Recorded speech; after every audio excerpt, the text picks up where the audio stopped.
Hey guys, great job with your discussions and what you're processing.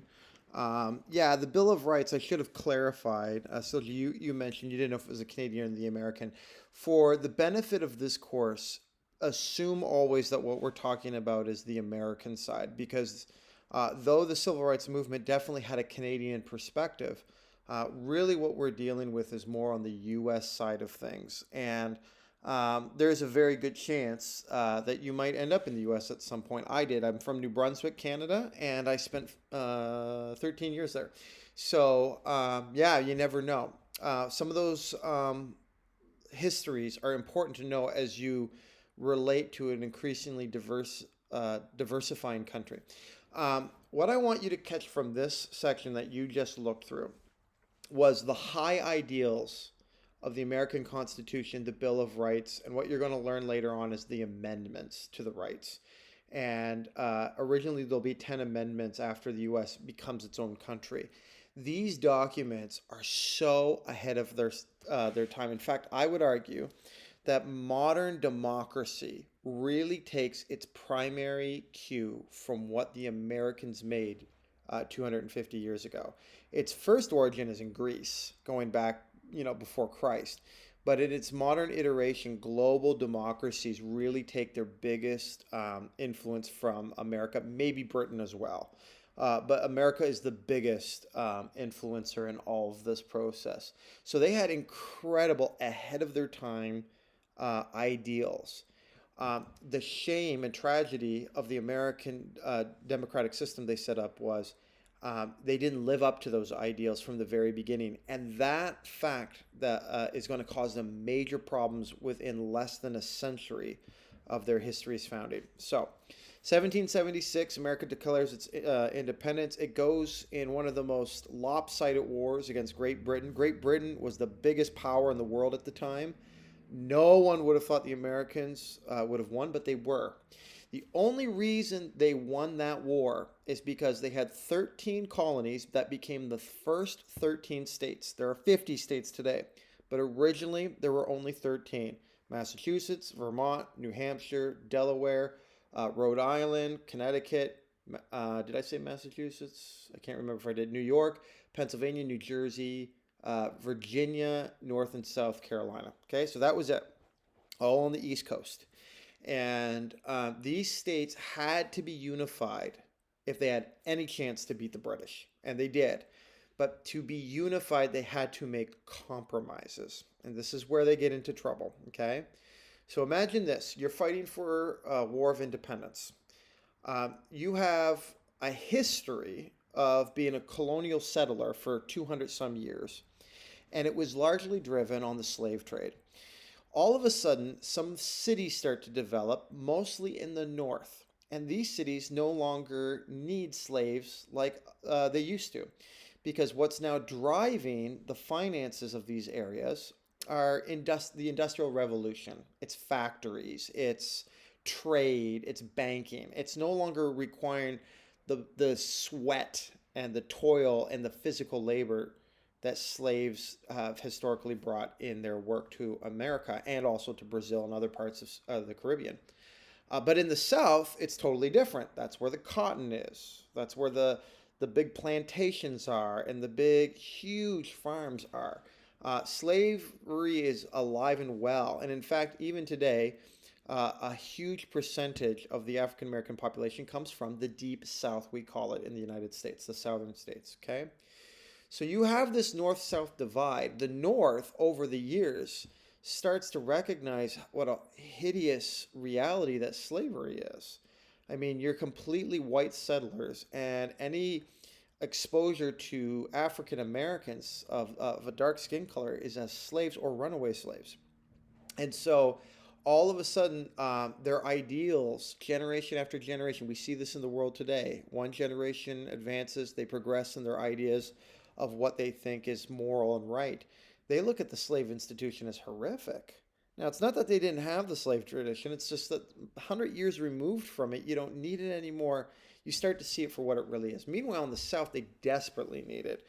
And because they've grown up with it and lived in that system, We're taught its virtues. We're taught its reality. We're even taught from a twisted view of Scripture. And remember, these are illiterate people in many cases. They saw it as perfectly fine. And so you have this tension. So as they're deciding to unify to go to war, and they start writing up these documents about what a free, independent America must look like, what its laws are, what it's governed by, they got a big problem on their hands now.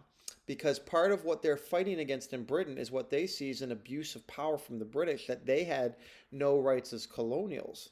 Now they want to be independent and govern themselves, and they want rights. Well, what are rights and who does it affect? So you have the northern politicians saying that should include slaves. And you have the southern politicians who are saying, hey, like, we understand that philosophically, but if you force that, we're out.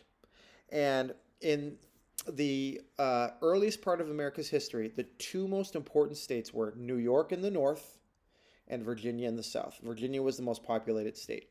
If you did not have Virginia, you were done. There was no chance you were going to win the war.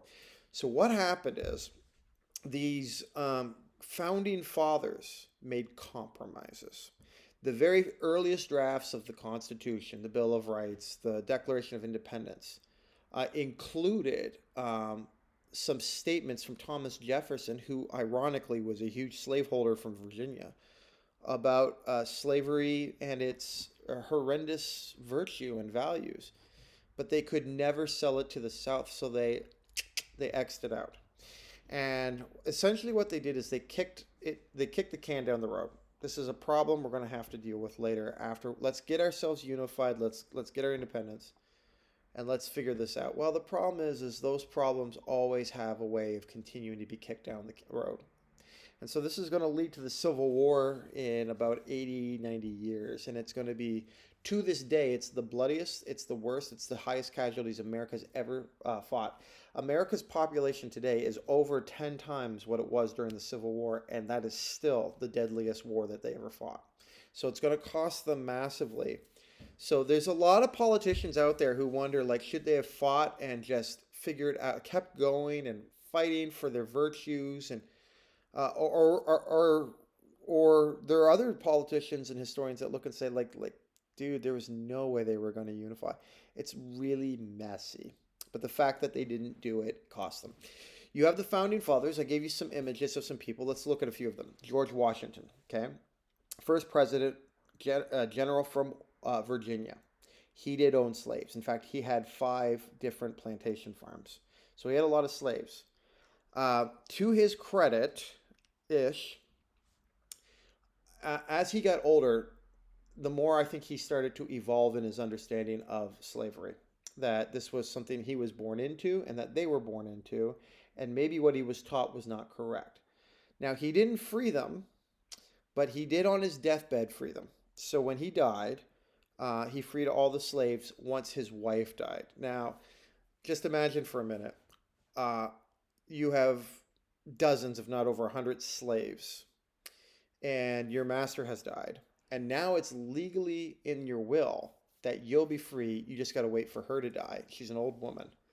There's no one looking around. They're not in a big city. They're out in the farmland. What would you be nervous if you were George Washington's wife? Well, she was. She thought someone was going to kill her. And so what she ended up doing is she ended up saying, hey, I know George wrote this, but I want to go ahead and free you right now. And so in one sense, there's virtue there. Like, George Washington evolved. He did free them. He did pay for their education. On another level, it's like he waited till he died. I don't know. You do with that what you want. Let's look at another guy, Benjamin Franklin. Now, he's the only person on this list who's not a president, but he's definitely one of the most important founding fathers from Pennsylvania. Great inventor, came up with the bifocals and the chimney and all that stuff. He owned a slave when he was a young man, one slave, and he was kind of like someone who helped him take notes and stuff like that. But to his great credit, long before America was vying for independence, he saw the horrific nature of slavery and freedom, and then later employed him. So he was a free man employed under him. So Benjamin Franklin truly did evolve in his understanding. But he was a pragmatist. He very clearly saw like there's no way you're going to unify the North and the South if you don't make compromises. So you got that. You got John Adams, the second president of the United States, the first vice president, someone we don't talk a lot, from Massachusetts, devout Christian, was horrified at slavery. There is a scene, in fact, there's a great documentary called John Adams, highly recommend it. But there is a scene in John Adams' life where they're literally building Washington, D.C., including the White House, and it's in Virginia, okay? So he has inherited this problem. He and his wife are moving into the White House. It isn't quite finished and completed. They're literally building this brand new city from the ground up, streets and everything. And he and his wife come up in a carriage and they notice this just back-breaking, hot, sweaty work in this former swamp. And it's all African Americans, and they're just horrified, right? So John Adams was never owned a slave, spoke openly against it. That's the second president, a northern guy. Then you got the third president of the United States, Thomas Jefferson, right? One of the most famous founding fathers. Not only did he own hundreds of slaves, but after his wife died, he never got remarried, but he ended up taking one of his slaves as his mistress and fathering many children. In fact, there are African Americans today in the United States who can genetically trace their parental history down to those two individuals. Here's the massive complication with this. If you're a young woman and your owner makes advances toward you, is that out of free decision, or is that because you're a slave and you have no choice? In other words, is it a form of trafficking or rape? This is where the American history gets really great. I have no question Thomas Jefferson loved her, and he hid these features from the public, but man, is it messy. So you got to understand, for African Americans, this is the history of their heritage in the United States. So the next section we're going to look at is the tension after America becomes a nation of its own. You're going to start to see slaves look for freedoms in the North. The northern states aren't enforcing slavery, and so you're going to see something called the Underground Railroad develop, and they're going to flee to the north. Amazingly, many go to Canada because Canada has abolished the slave trade and slavery altogether. And so you're going to see that whole process start. You're going to see some heroes develop out of this. People like Harriet Tubman, and there's going to be a video I'm going to have you watch if you haven't done so already, but also people like Frederick Douglass, who was intellectual and actually married a white woman, which was mind-boggling for that time. But you're also going to see the build-up to the Civil War. And the Civil War is where they're going to deal with it on a legal stance to a certain degree. But it's going to cause a whole new set of problems thereafter. So we need to do the build-up first. We need to see as the Americas expand, they're growing in population and popularity and power. They're expanding out westward. They're making new states. The big problems becomes as you make a new state in Kentucky and Tennessee and Louisiana and Ohio and Michigan and Indiana, do they have slavery as legal or illegal?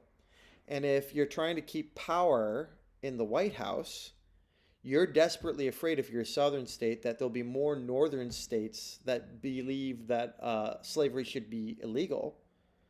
And if you're a northern politician, you're desperately afraid there'll be too many southern states that think slavery should be legal, and that federally they're going to make those laws pass so that they either abolish for one side or enforce it in the other. So now you got this power dynamic where they need to keep a balance of power, and it's, that's just a ticking time bomb waiting to happen. Okay, so that'll be some of the videos. You'll see an assignment there that I want you to read from Frederick Douglass, the person I mentioned before. There'll be a short biopic on him. He's fascinating. He's a great intellectual, but he writes an incredibly moving piece called "What is the 4th of July to the African American, or to the slave," I think it is. And so I want you to read it and answer some points that you'll see there. I also want to do this, so do me this favor. I think we need to set up a time where we can Skype in for 30 or 40 minutes here next week. So what I'd love for you two to do is get together and pick a day between Wednesday, Thursday, ideally Wednesday or Thursday for me next week. I could actually Tuesday, Wednesday, or Thursday. Any of those days work. We have a 4 hour time difference here. Okay, so for me to have it work, it would have to be sometime probably after 1:30 p.m. your time. So anytime like 1:30 and thereafter, you guys decide on a time that works for your schedule best. Send me an email back, and then I will set up a chance for us to take 30 minutes because I want to answer questions and process some thoughts with you in real time before we really get into the civil rights movement. Okay? Keep it up, guys. You're doing a great job. Thanks.